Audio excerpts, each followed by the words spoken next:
Comfort. Give comfort to my people, says the Lord. These words begin the first reading from the prophet Isaiah. They were words that people desperately needed to hear back then. They are words we need to hear right now. Comfort. Give comfort to my people. There are times when we've given comfort to others, tried to console them in their grief, sought to ease the burden of their hardship, or did what we could to relieve the pain of their illness.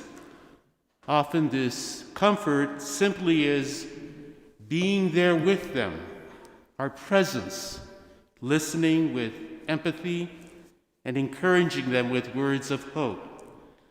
Little gestures can give comfort. A smile, a hand on the shoulder, a hug. We all need to be comforted at one time or another, and we need to be comforted now, especially as we've been enduring the COVID-19 pandemic, which is surging in our community and throughout our country. There are some who need consolation more than others, those who have lost loved ones, those in hospitals, especially those in ICU, doctors and nurses on the front lines of the pandemic, exhausted, without any time off, without breaks during the day, those without jobs and wondering if they can keep their jobs, those suffering from food insecurity. And these are just to name a few of people who really need comfort at this time. There are those who are lonely in isolation, frustrated, anxious, depressed. Comfort comes in different ways, but one big source is hope. A light at the end of the tunnel, a light in the darkness of uncertainty. And there is a light in this pandemic. Vaccines are on the way. That will help. And other things as well that need to be done, which each and every one of us can do. There's hope, and we can do something with this hope.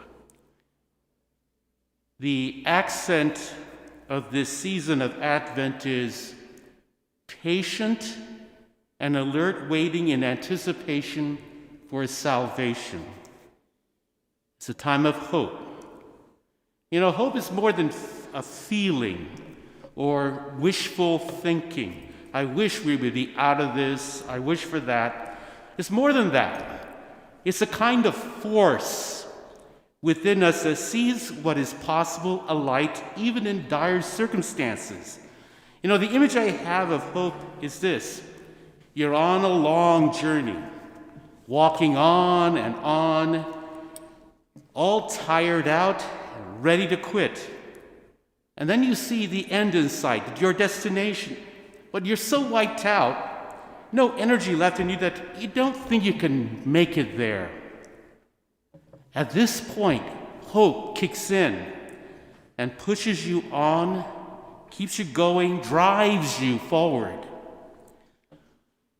The first readings for the Mass are addressed to people who either have lost hope or have become tired and impatient. They are encouraged to move forward in faith, to continue on with hope. Someone I know told me a story of hope. It was a personal story. He came down unexpectedly with a very rare and disabling illness. The doctors who diagnosed him in the hospital said the illness was too far gone and nothing could be done. The situation was hopeless. But there was one physician who disagreed, and he told his close friends who were attending to him, and they, seeing a glimmer of light, his friends, against all odds, managed to have him medevaced to the Mayo Clinic. He said that as they were pulling the stretcher out from the helicopter, The first words the medical team that received him said was, "You will get better. You will get better. You may not be the same as you were before, but you will get better." He told me these words stuck in his mind and heart. They were a source of hope, and they kept him going through weeks of induced coma and months of rehab. You will get better. It may not be the same, but you will get better. Words of comfort, words of hope. The season of Advent leads to Christmas. The first reading for the Mass on Christmas night comes also from the prophet Isaiah and begins with these words, "The people that walked in darkness have seen a great light. Upon those who dwelt in the land of gloom, the light has shone." The light that shines upon us is the one whose birth we celebrate. He is Jesus Christ, born for us in Bethlehem.